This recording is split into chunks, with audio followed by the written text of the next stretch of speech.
Hello बच्चों, welcome to krypton tutorials. बच्चों, ये जो वीडियो है अपना, ये 3 सितंबर को जो शिफ्ट 1 में जो पेपर हुआ है उसका सॉल्यूशन वीडियो है, जिसका कि फर्स्ट क्वेश्चन आपका एपी पे बेस्ड है। नंबरिंग पे फोकस मत कीजिएगा, क्वेश्चन आपको दिखाई देगा एंड नीचे सॉल्यूशन मैं बताता जाऊंगा। एपी पे बेस्ड है, T1 से T25। तो ये आपका S25 लिखा हुआ है, सम ऑफ फर्स्ट 25 टर्म। ये लिखा है T26 टू T40। थोड़ा सा बुद्धि लगाओ, this is S40 minus S of 25। Clear? That is next step. ठीक है, अब क्या करना है, एपी का फॉर्मूला ही अप्लाई करना है अपने को। एपी का फॉर्मूला तो अप्लाई कर ही सकते हो, फर्स्ट टर्म दे ही रखा है 2 टाइम्स। यहाँ पे अगर आप अप्लाई कीजिएगा 25 टर्म है तो n/2 ब्रैकेट में 6 plus 24 into D is equal to, यहाँ से 40 टर्म है तो 40/2 6 प्लस 39 इंटू में डी। ये आपका पूरा पार्ट आ गया। अब आपको दिख रहा होगा डी में एक सिंपल सा इक्वेशन बनेगा और इस इक्वेशन को तो आप सॉल्व कर ही सकते हो। जैसे ही सॉल्व करोगे आपको डी की वैल्यू दिखाई देगा। क्लियर है बच्चों? तो मुझे नहीं लगता कि इसमें बहुत टफ लगना चाहिए, वैल्यू तो बड़ा ही बेसिक सा आएगा, आप आराम से फाइंड कर सकते हो।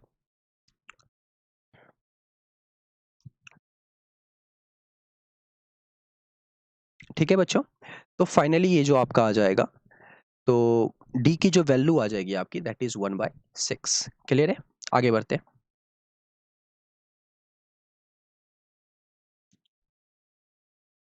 ये ये आपका नेक्स्ट क्वेश्चन है। इसमें देखिएगा जरा,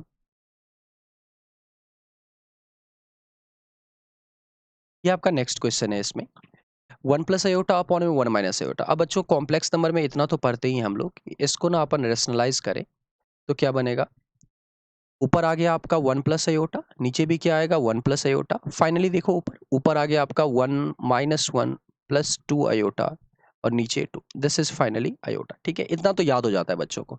तो this is iota to the power m/2 and this is iota to the power n/3। अब ये दोनों बराबर है तो ऑब्वियसली ये पावर क्या होना चाहिए आपका। अब आप सोच के देखो, ये जो वैल्यू है ये भी 1 के बराबर हो जाए, ये भी वैल्यू आपकी 1 के बराबर हो जाए। ठीक है, तो अब ऐसा होने के लिए, ठीक है बच्चों, अब ऐसा होने के लिए क्या कर सकते हैं अपन। ठीक है, और ये 1 गिवन है, सॉरी, ये आपका 1 के बराबर है, तो ऐसा होने के लिए क्या होना चाहिए, m/2, 4 का मल्टीपल, बट इन्होंने लीस्ट पूछा है। ठीक है, तो m/2 को मैं 4 कर देता हूँ एंड n/3 को भी मैं 4 कर देता हूँ। तो m क्या आ गया, 8 आ गया, n आपका 12 आ गया। क्या पूछा इन्होंने, HCF पूछा है, तो HCF तो निकाल ही सकते हो, 4 आ जाएगा। ठीक है, नेक्स्ट क्वेश्चन आपका PNC पे बेस्ड क्वेश्चन है। ठीक है, इसको देखते हैं। और ये आपका कंडीशनल प्रोबेबिलिटी है, जिसमें कि ए इवेंट में इसको बोलूंगा sum of dice comes up multiple of 4, at least one dice shows 4। ये इस तरह से, इसको मैं ए इवेंट नाम दे देता हूँ और इसको बी इवेंट नाम देता हूँ। पेयर ऑफ डाइस को थ्रो किया है, सम ऑफ डाइस ये आया, then find the probability that at least one dice.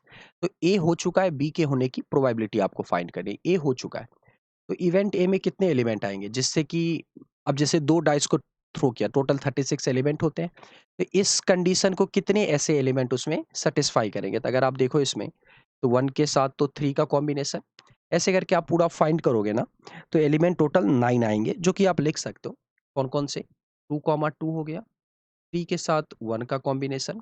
ठीक है बच्चों, और देखिए, ठीक है, 6,2 भी करेगा, 2,6 भी करेगा। ऐसे करके जब आप पूरा फाइंड करोगे, ये टोटल 9 एलिमेंट आएंगे। ठीक है, अच्छा, और अब आपको फाइंड क्या करना है, कंडीशनल प्रोबेबिलिटी के अकॉर्डिंग। चलो मैं पूरा लिख दूं क्या, चलो मैं पूरा लिख देता हूँ। ठीक है, 6,2 आ गया, 2,6 आ गया, और क्या आ जाएगा, 5,3 आएगा, 3,5 आ जाएगा, 4,4 आ जाएगा। ठीक है बच्चों, और एक लास्ट में 6,6। काउंट कीजिए, ऊपर 5 नीचे 4, ये टोटल 9 एलिमेंट होंगे। बी क्या है आपका, एटलीस्ट वन डाइस सोज 4, कम से कम एक पे 4 आना चाहिए, कम से कम थे एक, तो ये है आपका। ठीक है, और आपको कंडीशनल प्रोबेबिलिटी के अकॉर्डिंग फाइंड करना है, ए हो चुका है, बी के होने की probability, that is B upon में ए। तो this is finally probability of B intersection A upon में प्रोबेबिलिटी ऑफ ए। दोनों में कॉमन कितने एलिमेंट है, एक एलिमेंट है ना। ठीक है, ए और बी में कॉमन एलिमेंट, बी में क्या बोल रहा है, एटलीस्ट एक डाइस पे तो 4 होना ही चाहिए। 4 वाले देखो कितने हैं, एक ही एलिमेंट है, तो 1/36। ठीक है, ए के होने की प्रोबेबिलिटी क्या आएगी, 9/36। This is finally 1/। 9। तो ये आपका आंसर होगा। बड़ा ही सिंपल सा क्वेश्चन है, क्वेश्चन नंबर 3। ठीक है बच्चों। अब ये जो क्वेश्चन है आपको इसको देखिए, मैट्रिक्स का क्वेश्चन है, मैट्रिक्स मल्टीप्लिकेशन वगैरह करना पड़ेगा। यहाँ पे थोड़ा सा क्वेश्चन में गड़बड़ है।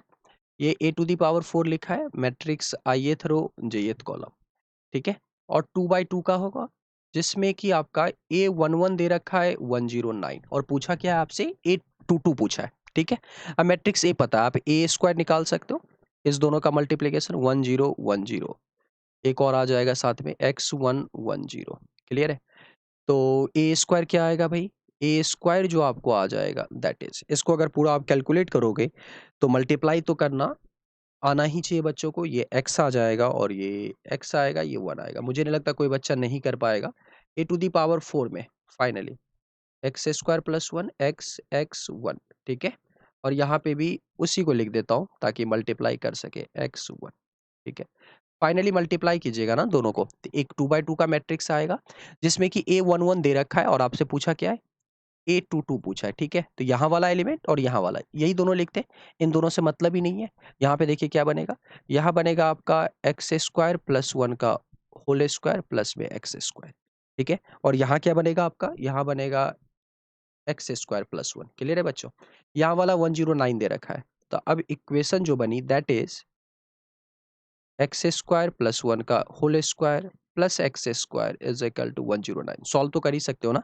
जब आप इसको सॉल्व करने जाओगे तो यहाँ से एक्स स्क्वायर की जो वैल्यू आएगी 9 आएगी, तो एक्स स्क्वायर प्लस 1 की वैल्यू क्या आ जाएगी, 10 आ जाएगी, प्लस 1 की वैल्यू 10 आ जाएगी, 10 10 ऑप्शन 4 ये आपका आंसर होगा। ठीक है बच्चों। नेक्स्ट जो क्वेश्चन है आपका वो डिफरेंशियल इक्वेशन पे बेस्ड है। देखिए इसमें थोड़ा मेहनत वाला क्वेश्चन है। अब ये रहा आपका डिफरेंशियल इक्वेशन। अब इस डिफरेंशियल इक्वेशन को देख के ही पता चल रहा है ये वेरिएबल सेपरेबल है। ठीक है, तो डी वाई को इधर रहने दो और सारा वाई वाला टर्म इसके साथ निकाल लो। तो 1 प्लस वाई स्क्वायर अपॉन में Y square D Y is equal to A to the power X upon में A to the power X plus 1 D x.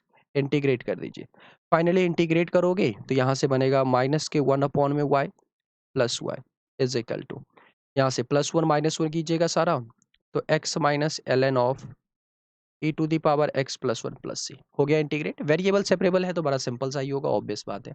Passes through 0,1, तो पुट कर दीजिए x के बदले 0, y के बदले 1। जैसे ही पुट करोगे y के बदले 1, तो this is minus 1 plus 1, x के बदले 0 माइनस, यहाँ से क्या आएगा ln2 plus c, that is c की वैल्यू क्या आ गई बच्चों, ln2। c आते ही आप यहाँ पे चिपका दीजिए, कहाँ पे, यहाँ पे चिपकाओगे तो ये पूरा कर्व आ गया। यहाँ से देख लो कौन सा रिलेशन आएगा, कौन सा रिलेशन आएगा। पैटर्न को देखते हुए जो पता चल रहा है अपने को, यहाँ पे वाई स्क्वायर माइनस 1 वगैरह, ये 2 ऑप्शन आ जाएगा। क्लियर है। सेवंथ पे मूव करते हैं बच्चों। अब अगर सेवंथ क्वेश्चन को आप देखो, ठीक है, ये कोऑर्डिनेट ज्योमेट्री से ये इलिप्स हुआ, और ये एंड हाइपरबोला जो है कॉन्फोकल है उस इलिप्स के साथ, मतलब फोकाई निकालना पड़ेगा, तो उसके लिए eccentricity B square is equal to A square 1 minus E square. यहाँ से जब आप कैलकुलेट करोगे तो E square is equal to 1 minus 3/4, this is 1/4, तो E is equal to 1/2। Foci कितना हो गया बच्चों, plus minus A comma zero, A आपका 2 चल रहा है, दिस इज प्लस माइनस 1,0। मतलब इलिप्स का जो फोकस है और हाइपरबोला का जो फोकस है बोथ आर सेम। तो हाइपरबोला के लिए डिस्टेंस बिटवीन फोकाई, ये इसेंट्रिसिटी इलिप्स का है।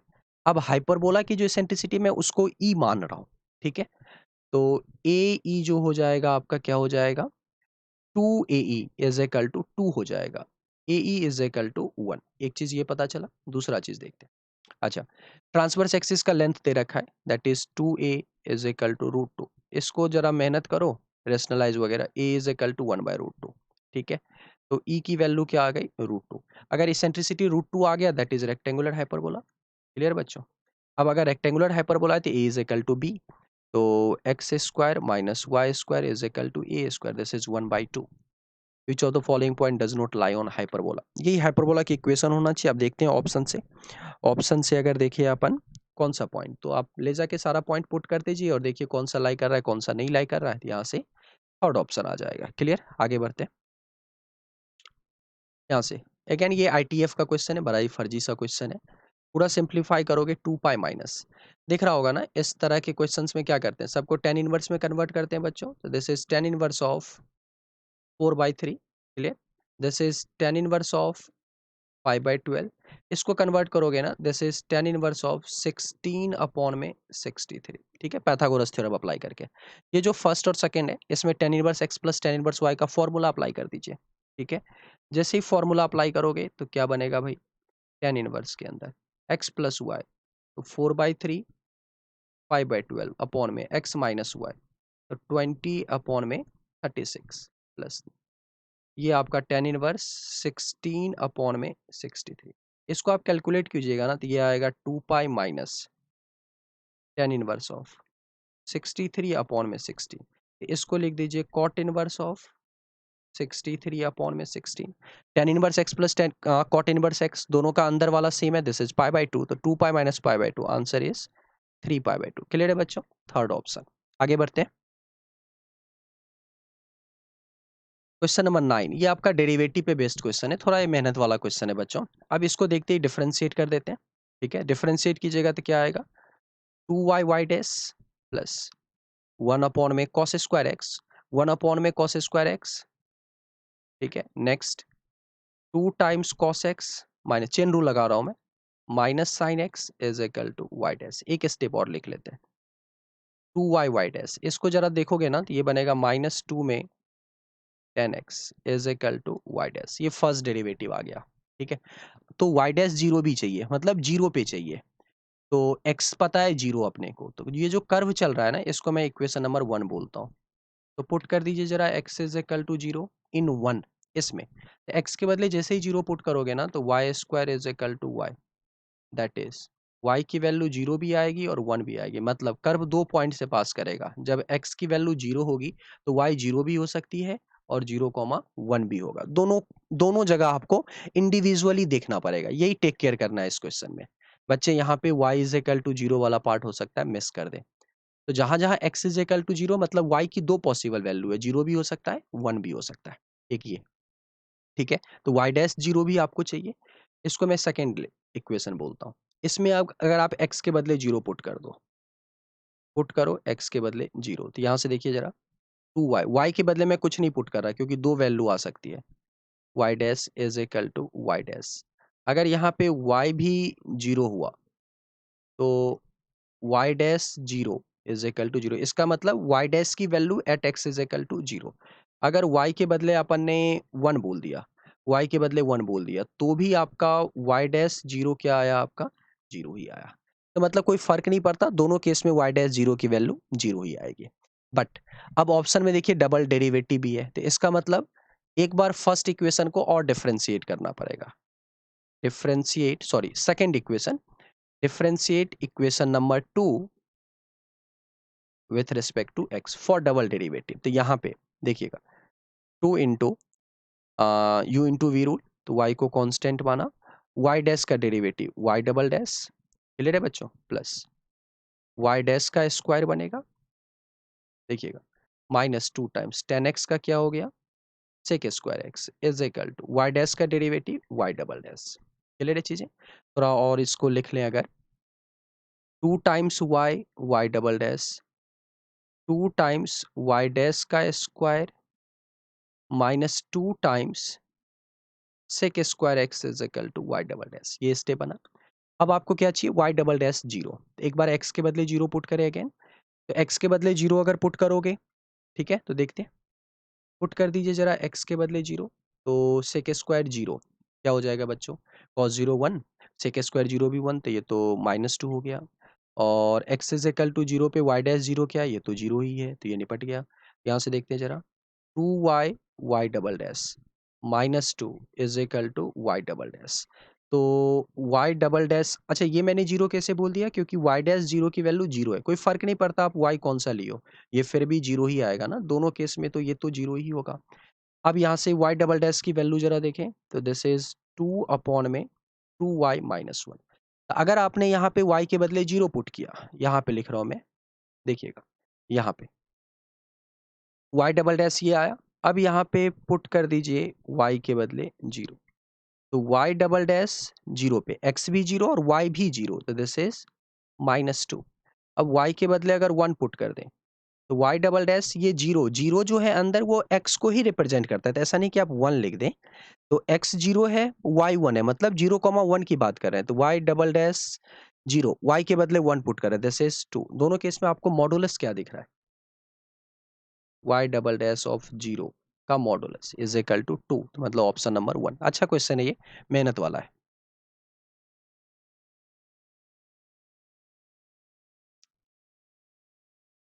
क्वेश्चन नंबर 12 पे मूव करते हैं बच्चों। ये आपका DI पे बेस्ड क्वेश्चन है। अच्छा, अंदर मॉड चल रहा है पूरा ये, ठीक है, तो ऑब्वियसली इवन फंक्शन है, तो 2 टाइम्स 0 से पाई, ठीक है, mod of pi minus mod x dx। बेकार का ये फर्जी का मॉड लगा के बैठे पड़े हैं इतना, ये तो पॉजिटिव में ओपन हो जाएगा 0 से पाई, ठीक है। देखो, ये तो मॉड एक्स क्या लिखा है, बेसिकली एक्स ही तो लिखा है, और एक्स 0 से पाई है, मतलब पाई से तो छोटा ही है, ठीक है, ये पाई से आपका छोटा ही है।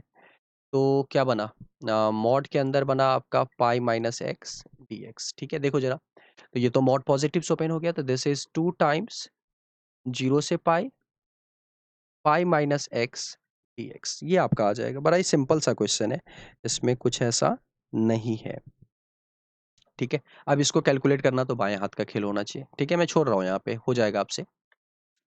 नेक्स्ट क्वेश्चन पे अगर मूव करें बच्चों, तो देखिए क्या चल रहा है, ये आपका लिमिट का क्वेश्चन है। अब इतना सिंपल सा क्वेश्चन है, बच्चों को याद होता है ये सब कि आप कैसे अरेंज कर सकते हो।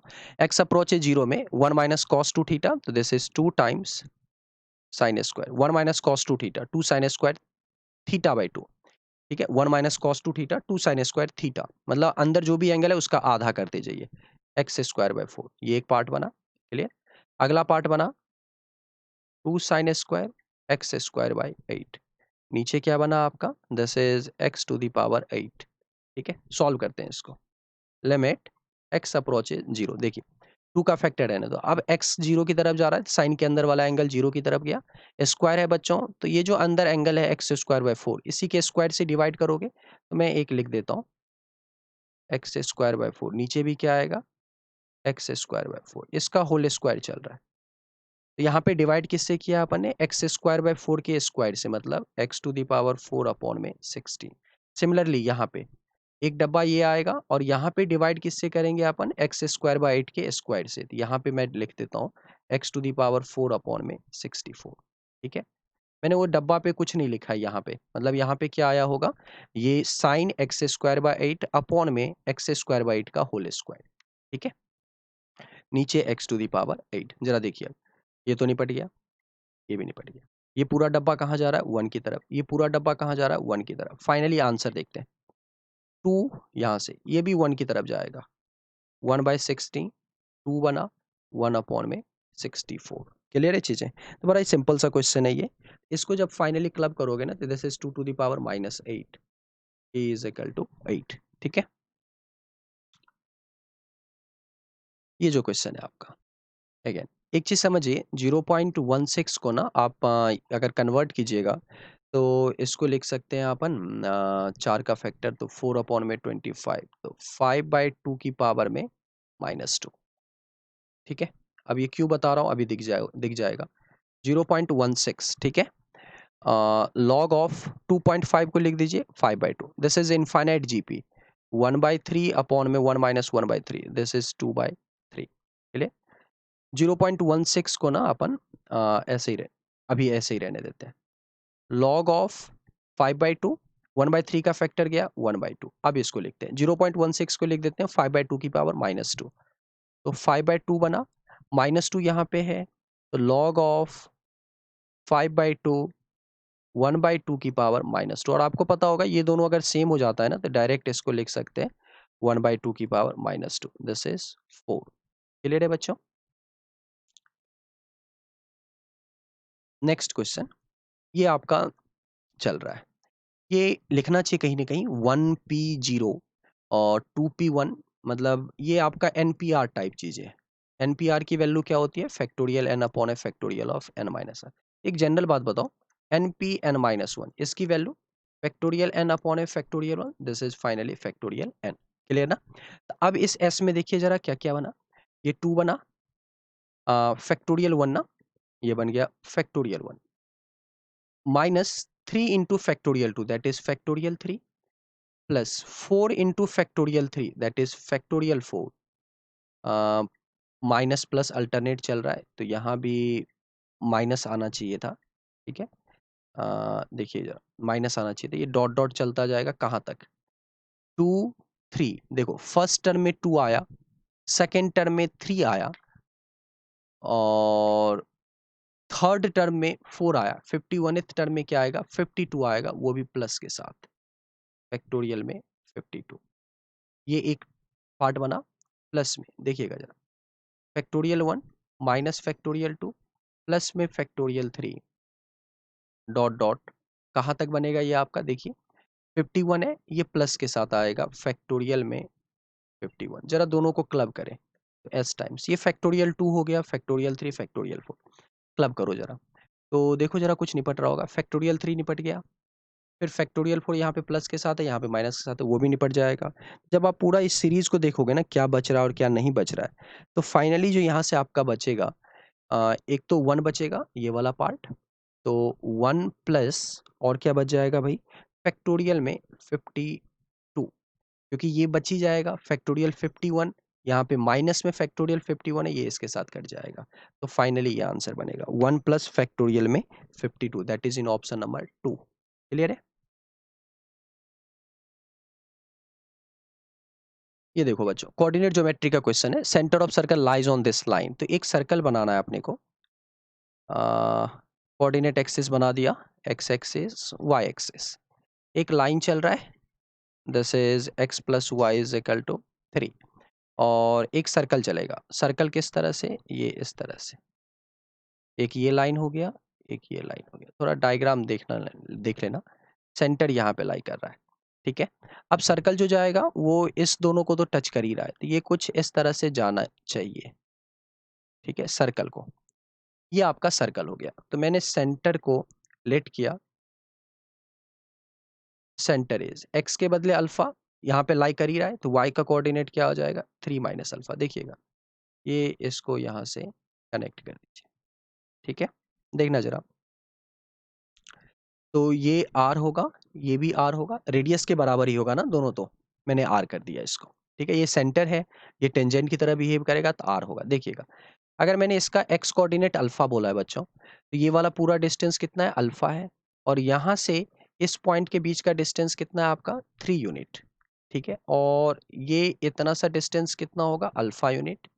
ठीक है, तो ये आर के बदले आप क्या लिख सकते हो, R is equal to 3 minus alpha. Clear? अब इस पॉइंट का अगर आप कोऑर्डिनेट देखो, तो ये तो एक्स कोऑर्डिनेट अल्फा चल रहा है और ये y इज इक्वल टू 3 है, this is x is equal to 3, इस पॉइंट का कोऑर्डिनेट x के बदले अल्फा, y के बदले 3, मतलब ये यहाँ से लेके यहाँ तक का जो हाइट होगा ना टोटल, ये 3 के बराबर होगा, और ये r है आपका। ठीक है, और r क्या है, 3 माइनस अल्फा, मतलब ये वाला डिस्टेंस कितना होगा आपका, अल्फा हो जाएगा। क्लियर? तो यहाँ से रेडियस किसके बराबर हुआ, अल्फा, और एक सर्कल में रेडियस भले ही 10 तरीके से है बेटा, बट सब तो बराबर ही होगा, अल्फा। ठीक है, तो अल्फा इज इक्वल टू 3/2। ठीक है, ये आपका आंसर, डायमीटर पूछा है, रेडियस, अच्छा यहाँ से आर आ गया, आर इज इक्वल टू 3/2, तो 2r इज इक्वल टू 3, तो ये 3 आंसर होगा, ना कि 3/2। क्लियर? ये आपका क्वेश्चन है बच्चों, बाइनोमियल से लिया गया है, पूछा गया find the least value of n, ऊपर n यहाँ पे लिखना चाहिए, तो इस बाइनोमियल एक्सपेंशन का जनरल टर्म लिखते हैं, NCR, 5 की पावर r/8 और 2 की power n minus r upon में 2। अब क्या बोला गया है, ये जो सीरीज बनेगा ना बाइनोमियल का सीरीज, इसमें कम से कम 33 इंटीग्रल टर्म तो पक्का होगा, तो कम से कम 33, तो इंटीग्रल होने के लिए और लीस्ट भी अपने को फाइंड करना है, 33 इंटीग्रल टर्म है, सॉरी 33 इंटीग्रल टर्म है, दैट इज फिक्स्ड, कम से कम आपको n की वैल्यू बतानी है। तो अब इंटीग्रल टर्म होने के लिए r की वैल्यू को क्या क्या होना पड़ेगा, सोच के देखो जरा।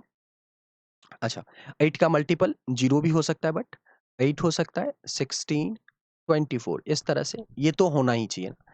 अब n अगर लीस्ट करना है, तो जो जो यहाँ से r आएगा उन सबको जब यहाँ पे पुट करेंगे तो उनके लिए ये इंटीजर हो जाए।